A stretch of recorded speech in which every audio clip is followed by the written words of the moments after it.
Hello, everybody, and welcome to a new interview from MinnMax. MinnMax is a place about games, friends, and getting better. My name is Ben Hanson. Thank you for being here. I am very excited about today's interview. Today's interview is with Two Player Productions, a video production crew.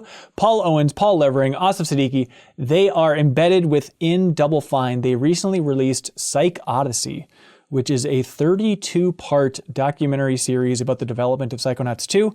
I feel like I've been raving about this on every platform known to man and alien species at this point. But if you haven't watched this and you're at all curious about how games are developed, my God, get on it. It's available for free on Double Fine's YouTube channel. It is a miracle that this thing exists. It is 22 hours, 5,000 hours of footage, over 7 years of filming to boil everything down to show as best as they can how a game is made. It is an unbelievable look into the creation process, trials, tribulations. It is stressful, it is emotional, it is funny, it is everything. PsychOdyssey, please check it out.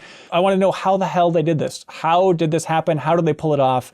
And so that is what this interview is all about. We hope you enjoy it. If you do enjoy it, you can always subscribe to MinnMax's YouTube channel. And if you want to unlock this interview and all of our other interviews as a podcast, plus a bunch of other bonus podcast content from MinnMax, and you can help support independent games media at the same time, you can go to patreon.com/MinnMax with 2 N's. Jump in at that $5 tier and have all this content waiting for you in your favorite podcast app. Needless to say, I am a weirdo super fan of this production crew. So I hope you enjoy this interview with Asif and Paul and Paul. Asif and the Pauls, welcome to MinnMax, folks. Howdy. Welcome. Hey. Thank you. So understated. You should be coming in screaming, saying, "Did you see what we did? Did you see what we accomplished, Internet?" I'm tired. Everyone's tired. It's just after 7 years of editing this thing, you don't want to talk about it anymore. No? Exactly. Okay. This is the conundrum. I feel like that maybe this is a stretch. You all, Two Player Productions, you feel like the Coen brothers of video game documentaries, where like you keep releasing this amazing work and then you're all very understated about it. If any of you had the ounce of ego that you deserve at this point, you would never stop screaming to the rafters about releasing the PsychOdyssey documentary, because it is monumental. It is truly mind-boggling what you all have made. And if I may kiss your ass, it's going to be most of this interview. But like watching it, I know I'm very in the bag for this stuff. I understand that. But still watching this, how many times in your life do you watch a piece of media and you just go like, how? How is this possible that this was made, that this was released? Like, genuinely, I'm trying to think of things to compare it to. And it's like, Boyhood from Linklater? I don't know. That's like the closest I could go up with. Asif, do you see what I'm saying? Is there anything that you would compare this like ambition to? No, I mean, very few things in the video game space for sure. And really that just comes down to Tim at the start of it. And it's just sort of that lightning in the bottle kind of thing where the three of us care this much about this subject and he cares this much about the level of transparency that we've always tried to, achieve at these studios that we've worked with. And I don't know, we just sort of met in the middle and the timing worked out. And I think we've just sort of have slipped into the Tim Schafer jet stream where somehow opportunities keep, dovetailing and right in from one into the next. So we're just sort of along for the ride. Yeah. Paul Levering, how does it feel to have this thing out in the wild? I don't know, like my involvement was mostly like making sure that everything worked. And I thought that it was all going to fall apart in any given moment. So it was so hard for me to imagine that we would ever actually finish and that everything would be okay. So just to have it out there is a miracle. It's an absolute miracle. And then the fact that everybody likes it as much as they do is just... I wasn't even thinking about that. Like, I couldn't give myself space to think about that. It was just like, get the thing done, get it out. But it's just amazing that people like it as much as they do as well. I mean, when you say it's your job to make sure this thing works, I mean, that could be the entire interview. There's 1,000 different angles you can take with that sentence. What do you mean by that, making sure it works? Oh, the technical aspects, just like managing all the footage and getting everything out to everybody, even after we went remote, and workflows and dealing with 5,000 hours of footage. It's just like, it was a thing. It was a beastly project. I mean, yeah, what you all did, it doesn't make any sense. The reason this type of like documentary in the creative process doesn't exist is because, God bless Double Fine, it makes zero financial sense to have you all filming for this long. It is mind-boggling. I feel like every other documentary team would be like, okay, this is nice, but we got to get something out the door here. Here we go. And just to have this quiet project building up and building up and building up and nothing to drop all at once. Paul, how's the feedback? Are you diving in? Are you eager to hear people's thoughts? Where are you at, man? Oh yeah, I've been existing off it for the last 2 weeks. It's just like I don't even need food anymore. Just look at the comments and the reviews and stuff, and I'm happy. Yep. No, I mean, like Paul, I mean, I never really thought it would come out. I thought there would be something, Tim wouldn't like it or something, because he didn't see it until the very end. He was like, it's done now. And he was like, I was surprised that he let us put it out. So you finished it and you sent it to him, and then he just watches the entire thing over a course of weeks or something?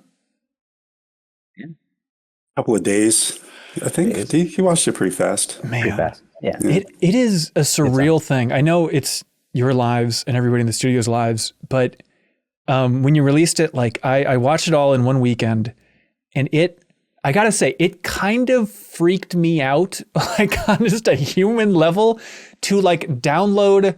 First of all, I don't know, I'm especially emotional with this documentary, and like feeling everybody's feelings over the course of 6 years compacted into a weekend.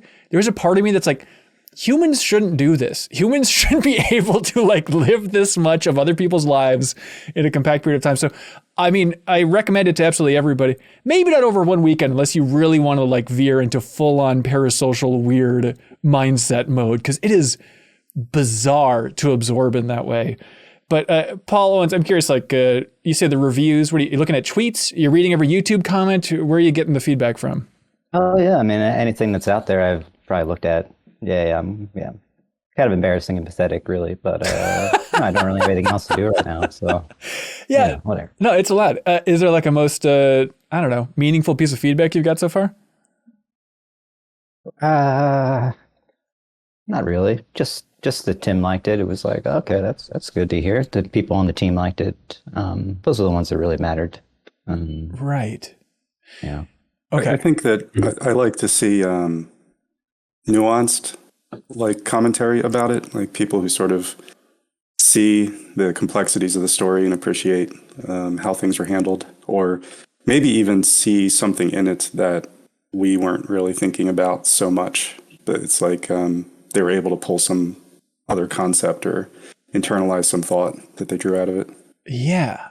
I feel like the best thing that I've seen, and granted this is just one person, but I'm going to choose to have them represent, I don't know, maybe 10 to 100 strangers out there, was someone saying that like, wow, I had no idea that, this is what it actually takes to make a game. And I personally will never talk about another studio online again. And I was like, that's, what, even if it's just that one person, we'll take it, because I feel like that's kind of always been like part of the goal with all the stuff we've been doing, right? Yeah. I mean, visiting so many studios back at Game Informer or even at MinnMax here, like I feel like I have a tiny, tiny glimpse, just actually visiting a studio, talking to developers, be like, okay, I know making games is harder than I could possibly imagine, but still watching this documentary just kind of reaffirms, like, I have no idea. Nobody in the press has any idea what it takes to make a game like this. Is there a part of y'all, I mean, you've covered, I understand, like Minecraft, you've covered other games and development and stuff, and Broken Age, obviously, in a huge way. But is there a party that's like, is this how games are made, or is this just how Double Fine games are made? Are you ever curious to like jump over to other studios to see like how much is just baked into the nature of the beast and how much is a Double Fine beast? I think judging from how many comments I've seen from other developers being like, this should have come with a content warning because it's just too real, I think speaks to how universal this is everywhere. Yeah. And I think that's the other thing that's kind of like insane about this is that like, this whole series dropped after Psychonauts 2 came out and was so well received. And they're like, if this is like what it's like to make a game that is good, like think about everything else that doesn't rise to that threshold. It's probably just as difficult, but then also crushing because it doesn't do well on top of that. Right. So I think probably every game has this story in some version or another, and people just it's just invisible. Yeah, and just imagine how many games that are in this development and a tough development like this, and then just they don't come out. Yeah, It's just never seen the light of day, and we'll never be able to talk about it, and it's under embargo and NDA'd, and let's all quietly move on and just bottle up that, I don't know, I want to call it trauma. That's probably a bit much, but just a lot of stress at least. Ben, you mentioned earlier that like you've been to studios and you've interviewed devs, and like you feel like you still don't understand how games get made. And, right. Like I still don't understand how games get made, and we've like watched it happen long form twice, because it just seems like such creative chaos. And even with like Psychonauts 2, things came together so much like right near the end. Right. It was just like, it was unbelievable. And a lot of it still doesn't like connect in my brain, like how they managed to pull it off. Even as you're going frame by frame through thousands of hours of footage, you still can't quite figure it out. And we'll never, I mean, maybe this is a stretch. Maybe you all will go on and do something bigger. I can't imagine it's possible. I mean, I think for all time, this will probably be the best look at the creative process of game development. I can't imagine anything ever topping it. So if it's not made clear from this, like, good luck, everybody. I guess just art is tough to capture and really get out there for how this process works. But I mean, Ubisoft is going to shock us all and release that Beyond Good and Evil 2 documentary. Oh my God. It's been in production for 15 years. That's what's slowing down their overall project. Is the documentary has to be different. Yeah, I feel bad for bugging you all so much. I feel like every time I saw you, I'd send an email every once in a while, be like, hey, where is this thing? Is this thing actually coming out over the years? So I apologize for paying attention. Yeah. I mean, was the original plan to release it alongside the game, or did you always want to take more time and really make sure it was a tight package here? We had like 3 different release plans, and they all had like separate schedules based on how much work needed to be done. Right. So when we thought that we could like start getting episodes out, but I think that we always wanted to release it after the game, because the Broken Age doc was like such a weird singular experience releasing during production, and that feedback loop of like the doc influencing the game and like the public influencing the game was fascinating. But we'd done it once already. It stressed the team out a lot. Yep. And I'm not as interested in doing the same thing over and over again. So it felt like getting this all done and having the freedom to sort of jump back and forth through the entire thing and tell a cohesive story would be much more interesting this time around. And like doing that drop where we just kind of silently dump it all at once was like really exciting thing to think about. Yeah. Very satisfying. Was it, there was that episode of like, it seemed like you wanted to cut together the second Amnesia Fortnite for it. At a certain point where it's like, you know what, F it. We can have something in the playlist. If we ever get to it, we get to it. But was that just like a list of very agreeable, understandable, I don't know, just like, all right, we have to take this hit so we can just get out the door? That was one of the big ones. Renat, who is like a more recent addition to the team, and that he joined us. Well, he'd been helping out us at Double Fine for a long time remotely, like since like Amnesia Fortnite 2017, I think. But he came on board officially and like started helping with like editing and setting up footage. So he recut Amnesia Fortnite into an episode for episode 12, the series. And he had worked on an alternate version of the Amnesia Fortnite movie because we wanted to have something different in there. It felt like weird to just slot the movie in, even though that's where it fit in the timeline. Right. But like he did a pass on it, and it was like, this has potential, but in order to like get it to where it would need to be its own unique, interesting thing, it would have taken more time. And we just told him he had other things to do. Yeah. So we sort of shelved it. Yeah, it's fine. If people want to go watch that full Amnesia Fortnite project, they can. And it's a cool way to expand out and zoom in even more on this period of time. Because like going through the series, I was so eager, like watching, I was like, God, I feel like this team needs an Amnesia Fortnite right now for the first one. So when that episode came up, it's like, okay, thank God. And like, it's nice because for so many years, just being a fan of Double Fine, you hear about just how important it is to kind of have that reset and just get some new creative juices flowing, and like getting able to actually see it and largely through your editing, like feel just like the momentum it can instill in the team is incredible. And then obviously both of them ended up shaping the project in a huge way we can unpack here. But logistical stuff. So you say 5,000 hours of footage. That's what you all were working with, filming 7 years. That's like our best guess. based on the amount of data that's like on the server that we would dump our cards to. And that doesn't count Broken Age, which we also like would dip into for this, right. and all the Zoom stuff near the end of the project.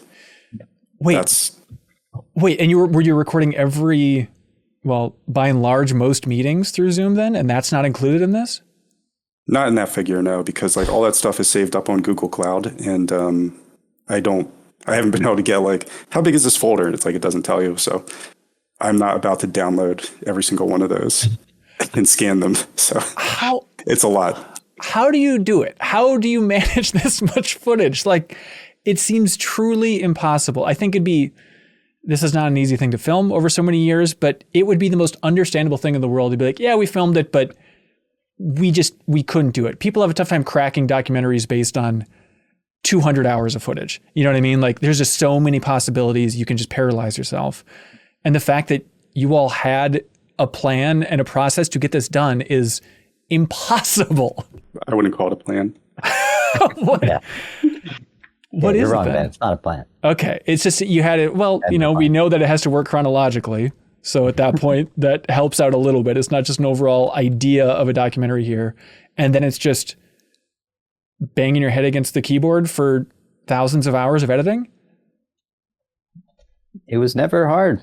It was always fun because the footage was just always so good. It was just like there wasn't enough time to edit all the good footage. It was like, there's this great meeting and there's not enough time to fold this in or look at even. It's just like too much good stuff. That was the problem. And when you have that problem, it's like, that's the best problem to have. And it came together. It was always fun.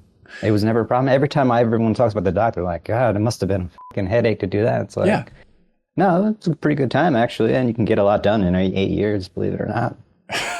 So Paul, you're not just looking at the footage and being like, ugh, this conference room again. Do I really have to wade through all of this? I mean, are you taking like notes on time codes during the meetings? Give me just some production shorthands for how this is possible. Is it really just every day you just transfer the footage and then comb through it and be like this, save it for selects, moving on? No, I mentioned the song. We did a no-clip interview yesterday, and we mentioned on there, like, so much of it is because Asif and I are the cameraman as well, and then sometimes Paul, or actually once Asif left, Paul became the second camera guy. So, I mean, that makes it easy in a way because you're the one shooting it, so it's easy to be like, wow, this scene is amazing that I'm looking at right here on the viewfinder, and like, this has to be in the doc. And right. So it becomes really easy to just be like, geez, this was the major thing I remember from these 3 months. This has to be the ending, or this has to be the beginning, or, this is a key moment at least. We need to wrap everything around because this moved me so much in the moment. So I feel like it wasn't like someone handed me a bunch of stuff as the editor and was like, here, figure it out. It's like, well, I already have a game plan because I shot it and know like this emotionally worked on me last week, and it should right now too, and it did. Do you have the weird flip though of like going through footage? You have moments of like, ooh, this is landing emotionally so much different, or this is hitting me as more emotional or less emotional going through the footage?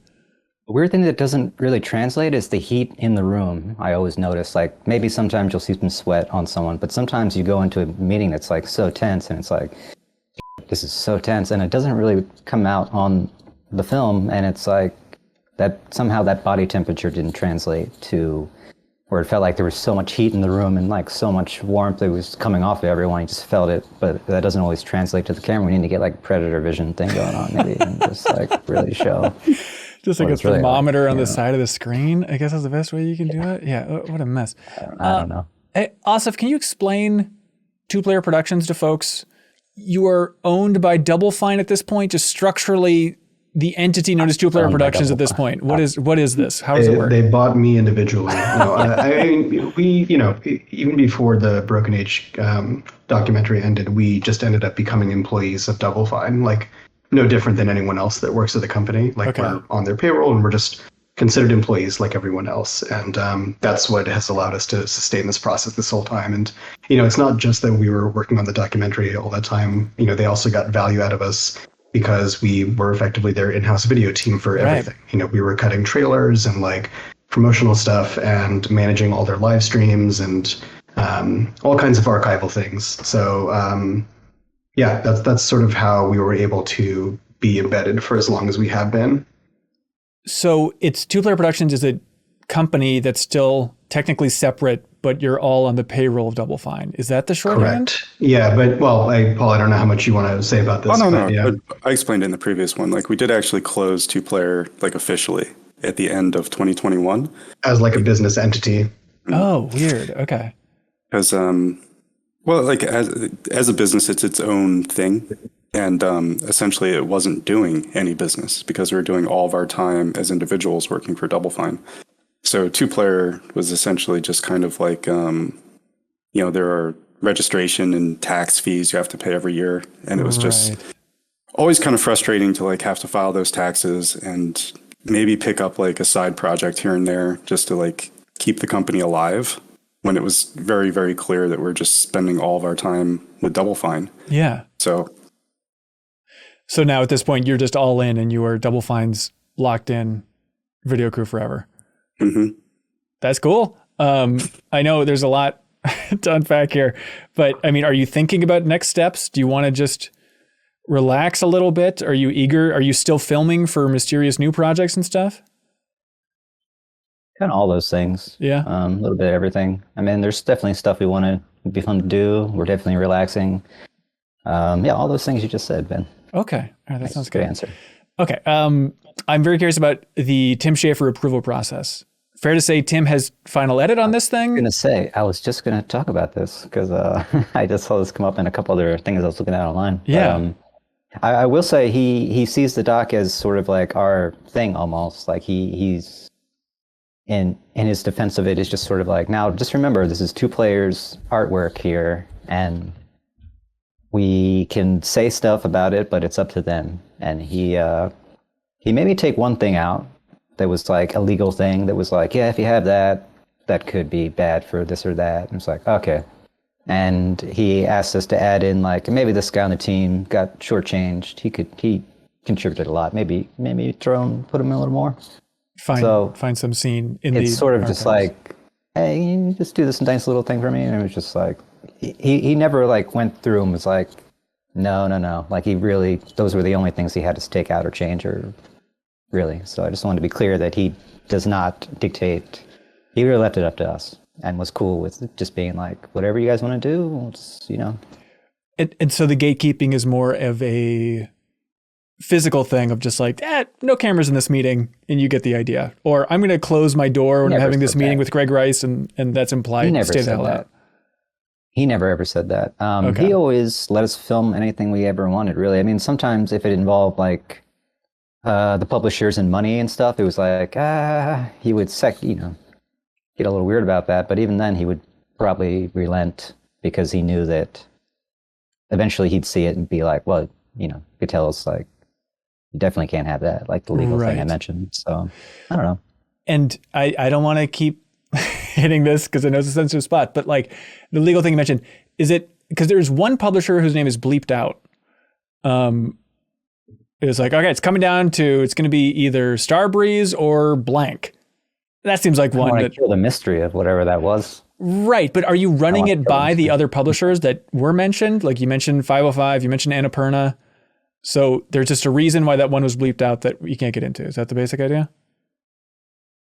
I can't remember the reason, to be honest. I actually don't remember why we beeped it. What? So it's like, it's been so long that I just can't remember. It might have made professional courtesy. But it might have made sense at the time, but like there's just like so many things we had to touch over the course of making this. I'm like, I don't remember why we made that decision. Right, but then not for the other publishers. So they're just didn't feel being it must have been specific. Okay, it's stupid to dwell on. Yeah, but you all bleeped one thing, so obviously you're hiding a lot in this game's development. When it was honestly might have been. I can't remember now. Okay, all right, but when the rest of it is just so mind-bogglingly open. We might have done it just to be funny. Don't say that. Yeah, was it funny? I wasn't. I mean, I laughed throughout almost this entire documentary. I don't know if that moment made me laugh in a big way. Okay. It is just mind-boggling to think of employees coming to work at Double Fine and then, like, getting a mic strapped to them and just be like, all right, have fun. I mean, are they signing media release forms? Do they all just understand this is part of the process? Can you talk about, like, how you talk to employees about what this process is going to be like? Not really part of the hiring process, Sure. but like people are supposedly made aware of what they're going to be dealing with. coming into this place. And a lot of them come specifically because they've seen like the prior documentary stuff. Like we have a bunch of people who joined because of the Broken Age doc. Right. So, and then there are people who aren't extremely comfortable with it, but like they're willing to put up with it. And you try to give them their space and just understand and like respect to their comfort levels.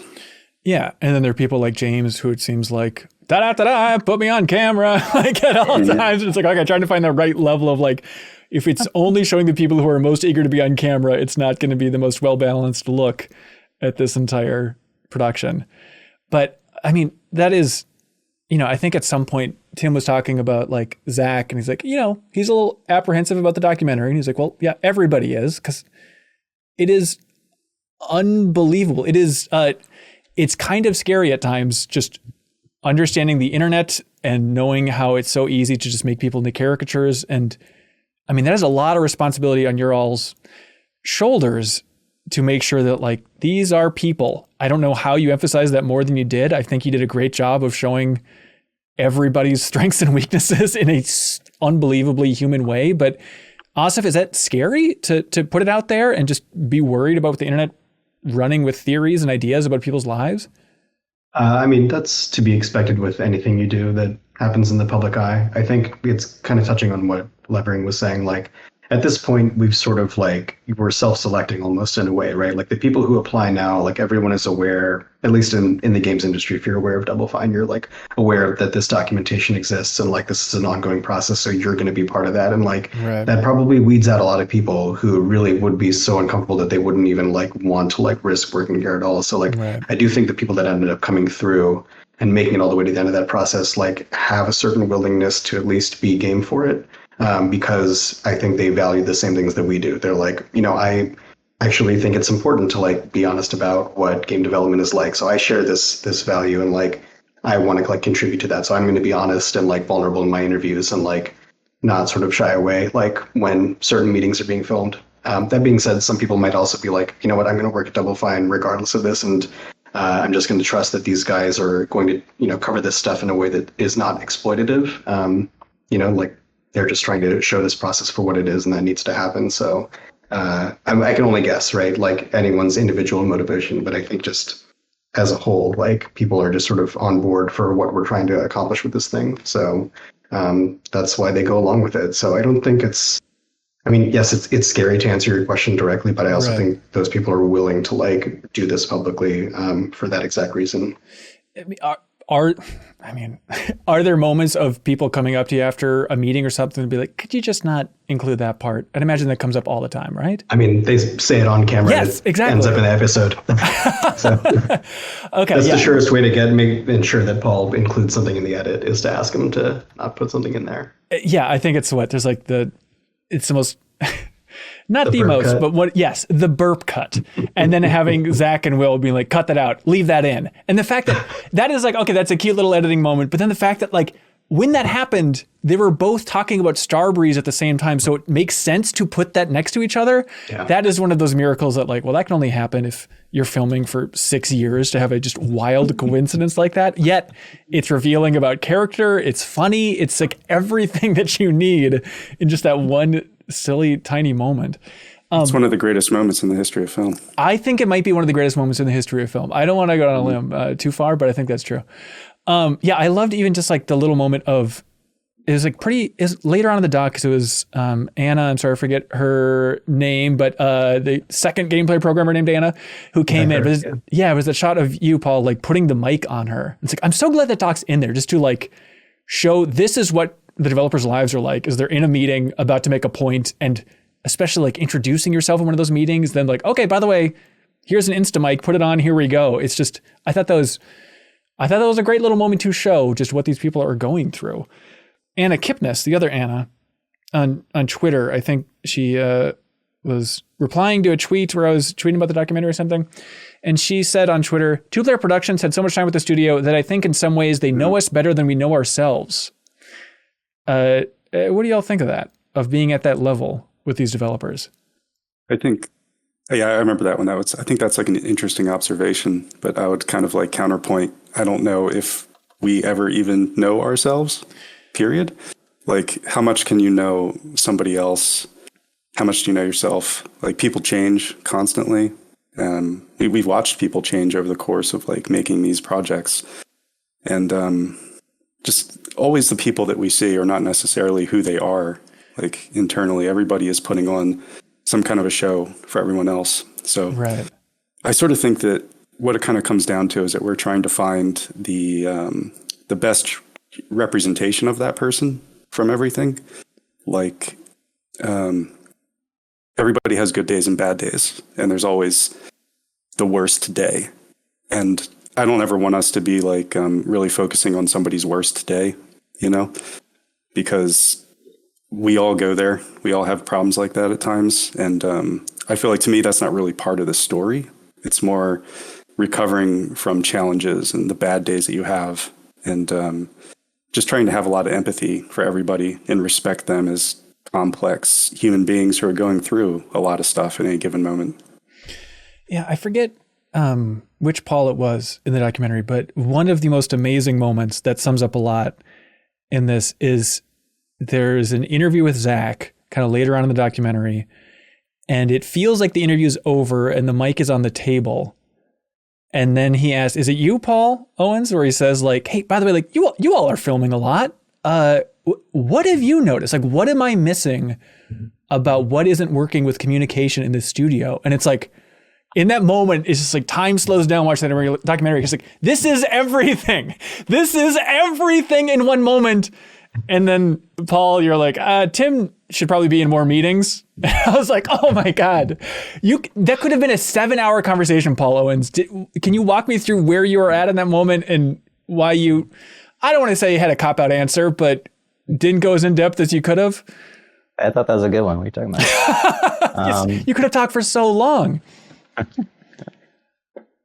Jesus. I mean, that was just a really crazy interview. I mean, that was really the key of the whole documentary, because we hadn't really gotten Zach's side of things in a little while, because he's just so busy all the time. It's like, Zach, can we? Like, yeah, right. We can't talk to you guys. So, I mean, that was just, that was that. I don't even know what to say about that. Did you feel like it wasn't? Was it interfering with? I mean, I want to say interfering too much with production, but you all are so embedded in there that like it's such a weird bleed, and Asif, especially with you, between development of the game and the documentary. But did you feel like you wanted to stay a little bit more on the observer side of things, Paul Owens? I mean, instead of getting involved with making the game? No, of just saying like, Zach, here's some things we've noticed, and here's what seems to be rubbing people the wrong way in these types of meetings. Like, it feels like... Well, maybe I did, and you just cut it out. You never know. Okay. I mean, at the time, really, it did feel like Tim was like nowhere to be found. It was a really weird feeling, and I mean, it definitely would have helped. I wasn't wrong for lying. Yeah, that's true. Have you all heard from Zach since the documentary released? Hadn't heard from him since that day. That was the last day, really. I'm not particularly on social media. Sure. So it's like, also. Yeah. He messaged me after the game came out, not the documentary, but just to say like, congrats, and you all did a good job. So I feel like, I don't know. He didn't just completely vanish. I also think I've seen him around town a little bit, just had like some very like close crossing of paths, but yeah, he exists. He was not some mass delusion that I'm aware of. Yeah. Okay, that's nice. What about just editing a storyline like that? Like, it's easy to go, oh, we're gonna edit them like a Billy Mitchell edit. It's like, that's not fair, but just trying to make sure you want to show every side of somebody. Yeah, well, I mean, that episode, I don't know how spoiler you want to get with this, but that big episode that I'm assuming you're talking about, I mean, that was probably the one that I labored over the most, just feeling like I needed to get this right and express all sides and, show where everyone was coming from and why this had to happen, because we couldn't not show it, or else we couldn't put out the doc, in a way. So it's like, we have to show this to have the doc exist. And so if we're going to show this, then we need to show, what actually happened and try to be fair with it. And I feel like we got there. But but that's just me. I think that there's a number of like really difficult, challenging things that happen like over the course of production, and they're in there. And if we cut them out, things that happen afterwards wouldn't make any sense. Because these things shaped Double Fine's mentality. It shaped like who works there. It shaped people coming and going. And there's also like, we're not in every meeting, of course. Like there's a lot of meetings that we're not in. And there's a lot of experiences that people have that we simply didn't see or didn't have on camera. Right. And something that we always try to avoid is anything that could be sort of chalked up as hearsay. It's like, well, let's not talk about stuff that happened in this meeting that we weren't in. So it's not the complete picture because we're not omnipotent. We're not like everywhere at once. We don't see everything that's going on in every single room. And, we do miss stuff, but we try to be as even-handed and fair with the stuff that we do get on camera as possible. Yeah, there's that moment where, I forget who it was, but they're talking about the team leads meeting, I think after Anna left. And people were like, oh, I forget who it was, but they're like, I'm not going to tell you about it now, but at some point you should probably talk to people about that meeting. Jeremy, yeah. Yeah. And then it never really is addressed again. That's one of those of just like, well, we didn't film it. What were we supposed to do here? Yeah. If you had to, what do you think this documentary is about? When you look at it as a whole, what do you think's going on here? I think even just beyond video games, it's just a bunch of very different kinds of people trying to collectively solve a problem. And that's what I think is like cool about this thing. There's no one that like would watch this and then come away like being like, oh, I now know how to make a video game, right? This could apply to like, I think anyone in any workplace could relate to this. That's what I'm trying to say. Like any place where you have like a multidisciplinary skill set, all working collaboratively towards like a common goal, like they probably all experience some version of this. And, sometimes I do try and like reflect on like what it has been like to, briefly like dip my toes into the game world, because prior to this, like my only real professional work experience has been working with Paul and Paul. Like that's been it, and like the three of us like have like the same brain basically, because we are just like in constant verbal and nonverbal communication, and like we experience all the same things, and like we just sort of like have this weird understanding. But then as soon as I stepped outside of that, like I feel like the most valuable thing that I learned just working on Psychonauts for a couple of years was just like how to talk to people with different brains. And that's kind of like what I think this is really about, is just like, how do you work with someone different from yourself? And like, how do you both bring like the best parts of yourself to like, I don't know, create something greater than the sum of your parts, right? Yeah, that's a beautiful way to put it. Of course, that's exactly what it's about for a documentary about Psychonauts, but just dealing with different brains and showing everybody being sensitive to different things.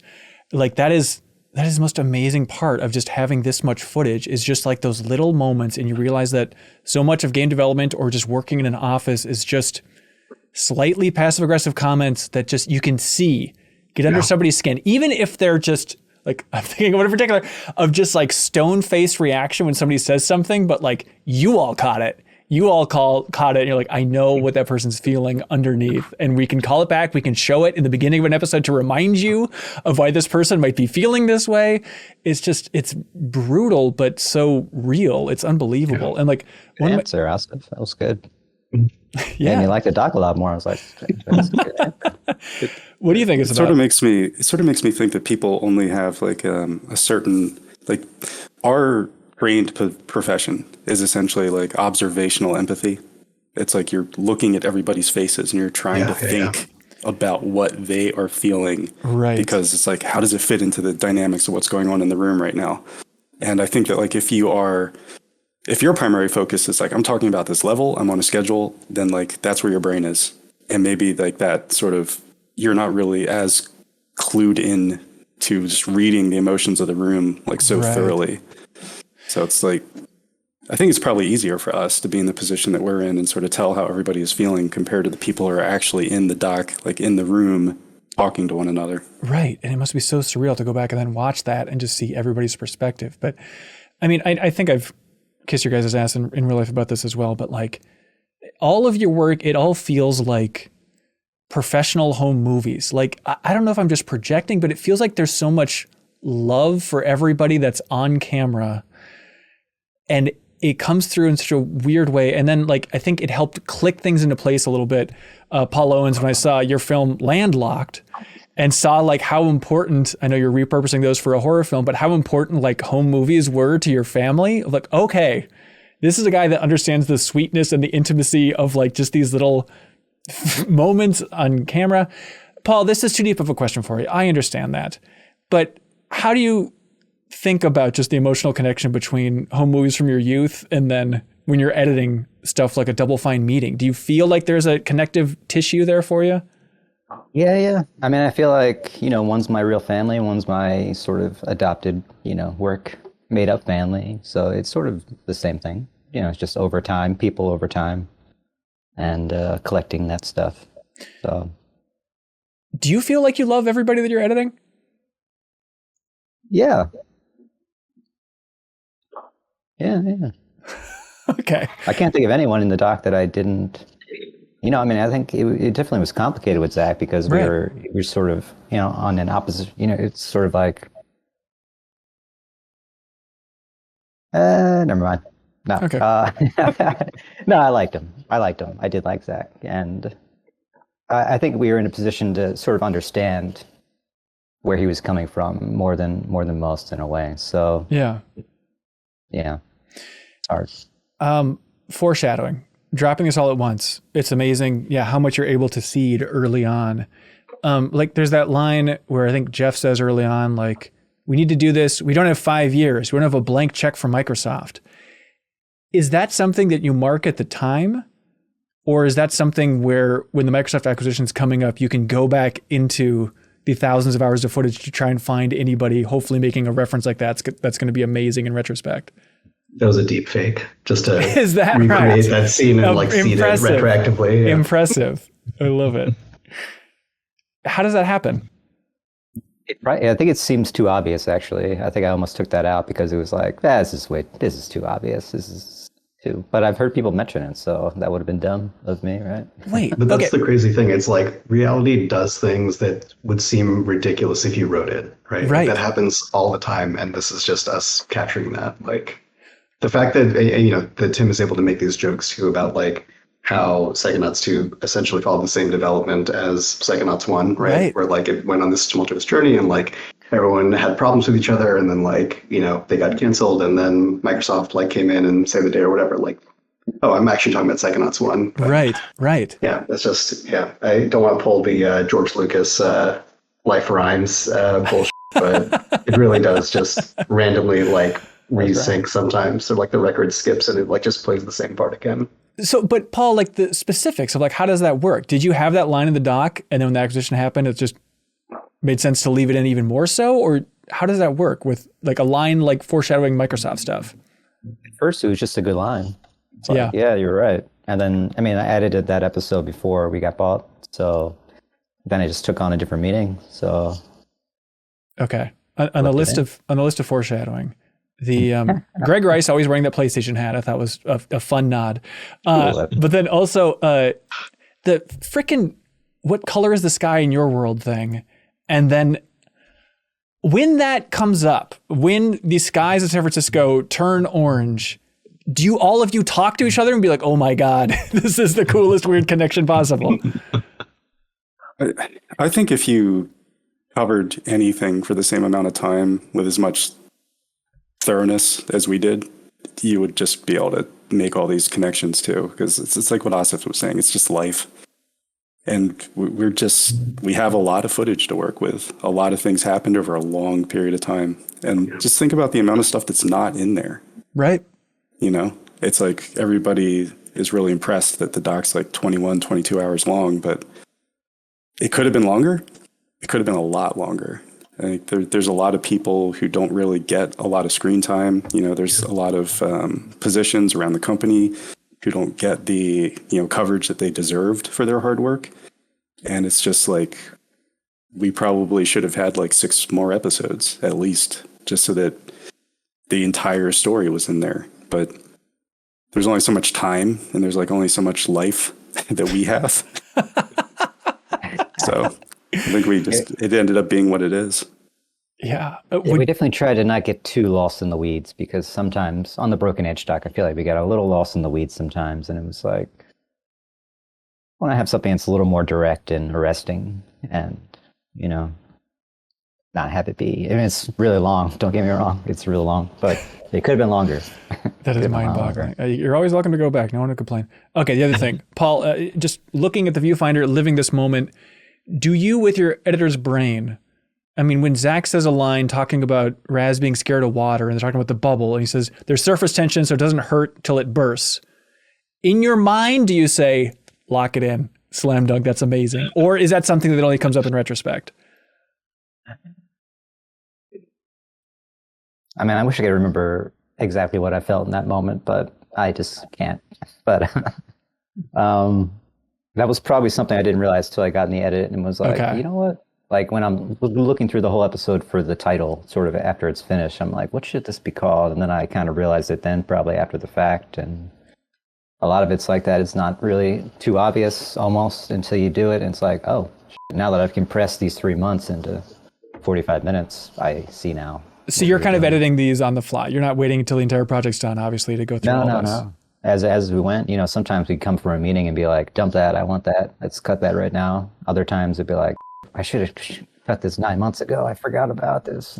So it depends. But I mean, just because of how the project was going, we had to get it, mostly roughed out as we went. Yeah, it's unbelievable. And I love that there's still plenty of lighthearted, silly moments. You capture like the thrill and fun and silliness of being in an office. Like it made me laugh so much, that stupid clip of Levi watching the Wishbone intro. Like, it's so good. His face is the funniest freaking thing. It is a work of art. Or like there's that moment where Gigi is like ripping up a script and looking at the camera and she just goes, eat my It's like, that's so good. It's so good just to capture the lightheartedness in this thing. The jokes were as important as the emotion. It was like emotional character stuff was like a big pillar, but then like just jokes was like another big pillar. It was like, okay, we've got to shove as many jokes in there as possible. Yeah. Keep you laughing through the whole thing. Yeah. Humor transcends like so much. Like that's kind of what, if you watch The Office, you're not watching it to learn about paper manufacture and distribution. It's like, right. It's the characters and it's the comedy and the drama, but like the comedy is such a nice way to keep people connected and to keep people entertained when you're otherwise feeding them fairly dry material. Yeah. And, the drama comes along, but it's not like a completely constant thing. So you got to have that mix. And I'm glad that like Double Fine is filled with so many charismatic, interesting people that even people who aren't like outspoken can still be extremely funny, like in any given moment. So there's always like a really fun character thing to look at. Yeah. Levi was my MVP whenever I was just like, God, this scene just needs a little bit of oomph. Just like, what did Levi say? Probably something funny. And there's like 5 Levi jokes. It's like, this one. It was the perfect little bit of Levi salt at the end of every like lull in any conversation. It's very good. He had some line, didn't he, where they're talking about like, oh, I thought you were doing a skit over here. And he said like, we're just living a skit over here or something like. It's nothing but skit over here. So, and okay, here, who's your favorite character? That's really good. I love that you said character. I think that's really telling. Yeah, it's okay. I have an odd pick, and again, this is weird, but I got 2 that really stood out to me, and it's Emily and Ryan. I was like, Ryan, I thought was also just fascinating, and it's just like trying to understand his perspective, where it was a little bit, he seemed like, I don't want to project too much, seemed like one of those people that he's like, hey, I think he even said like, I'm not really into the whole documentary thing. I think at some point he's like, I think hopefully people watching the doc by now know that this has not been an easy development. But he seemed not that eager to dive into everything that happened, but I was fascinated by him just also trying to move things along, but then just having some good human moments, like, Asif, when he pulled you aside at a certain point and he's like, hey, like, if you're ever stressed, you got to let me know. Like, that's on me. I need to take that burden. It's like, okay, that's so sweet. And then just thinking about like, can you imagine being out on paternity leave and then your office dynamic is flipped upside down in that way and coming back to it. And then like when he comes back into a meeting and everybody like is going above and beyond, it feels like to like welcome him back to that actual meeting. Like, oh, I'm gonna cry now just thinking about it. Like, it's just, oh my God, it's just, there's too much.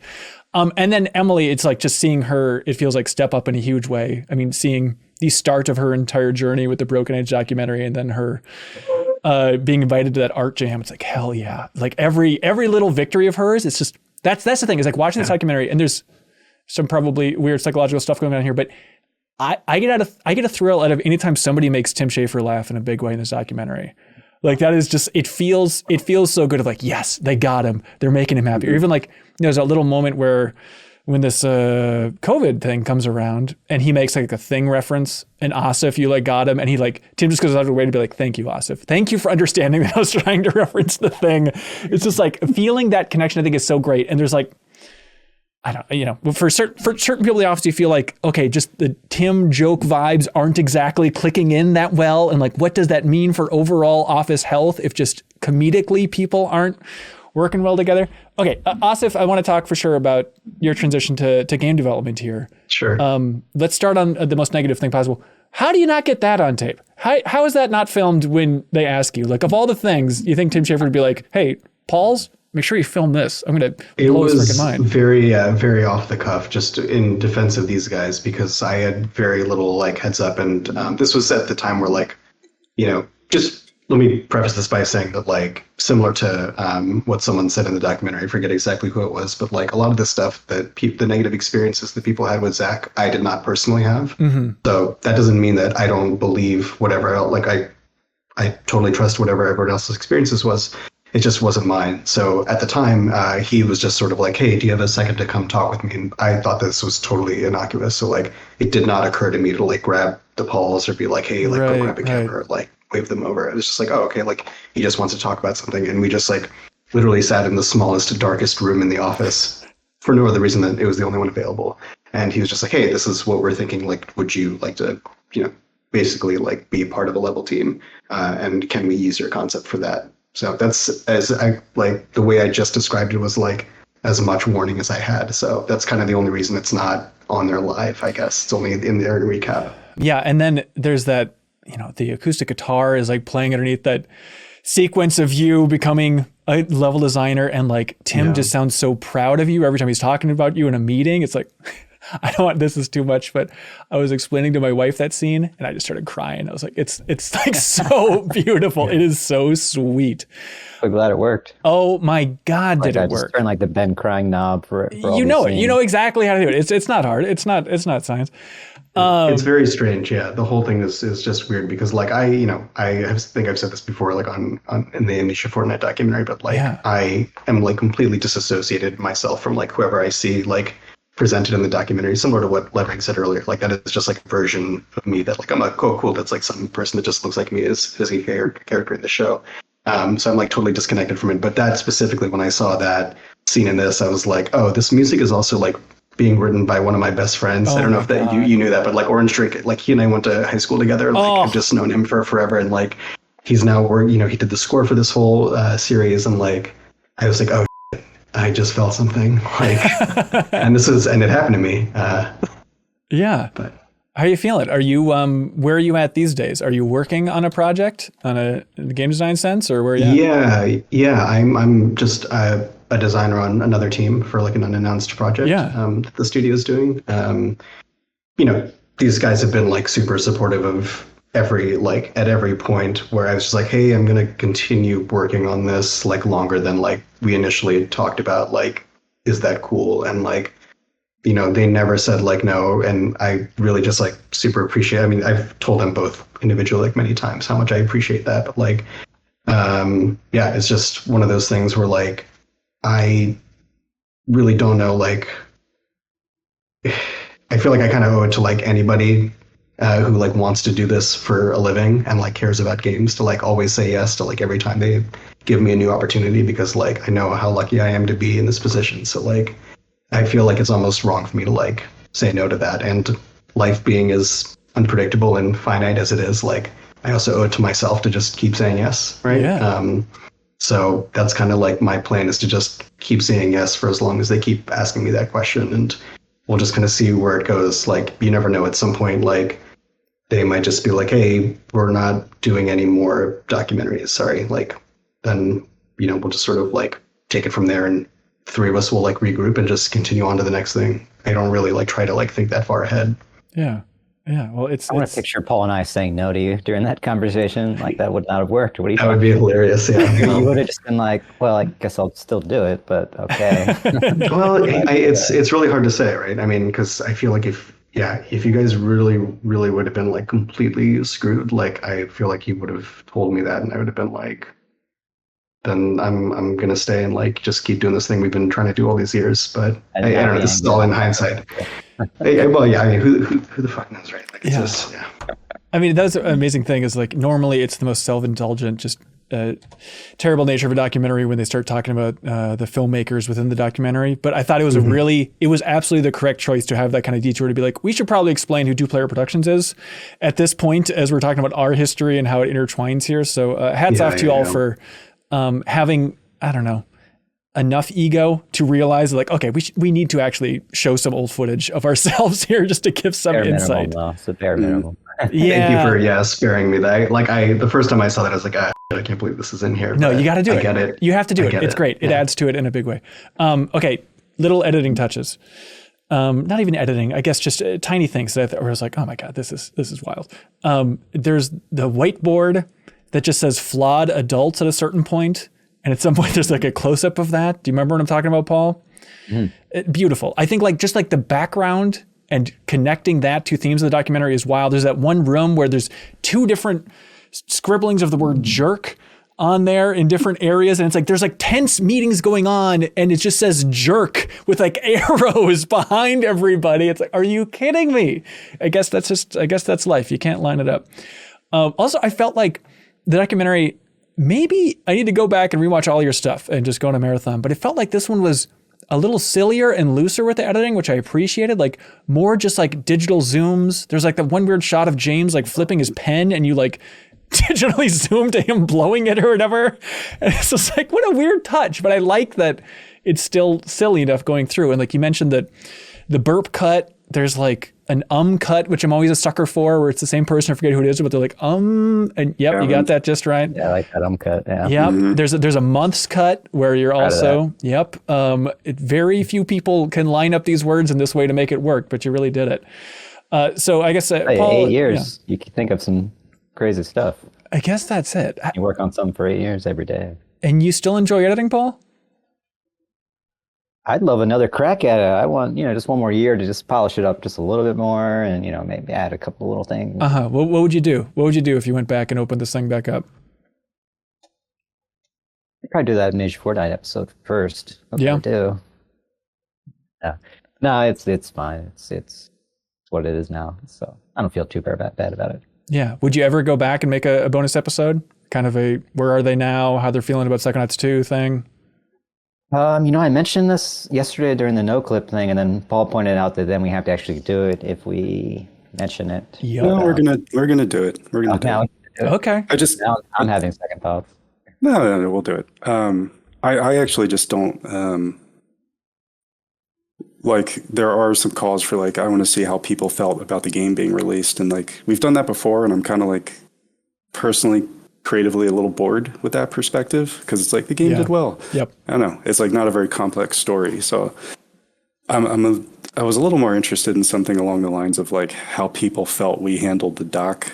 If we sort of made the perspective more about like, well, what did we leave out? Like, right. Or who do you think we should have like highlighted more kind of a thing? Yeah. Because I know Tim, he missed a lot and was surprised by what was in the doc and was like, I'd like to talk about some of the stuff that I saw that I didn't know had happened because he, was seeing stuff that years before he had not seen. So yeah, did you film him talking about that? Or no, that's just they're also like remodeling the Double Fine office in a big way. Okay, and it's been sort of we spent so long doing Zoom recordings. And I think that they're fun, but it's kind of representative of a very certain period of time. And I'd like to get past that.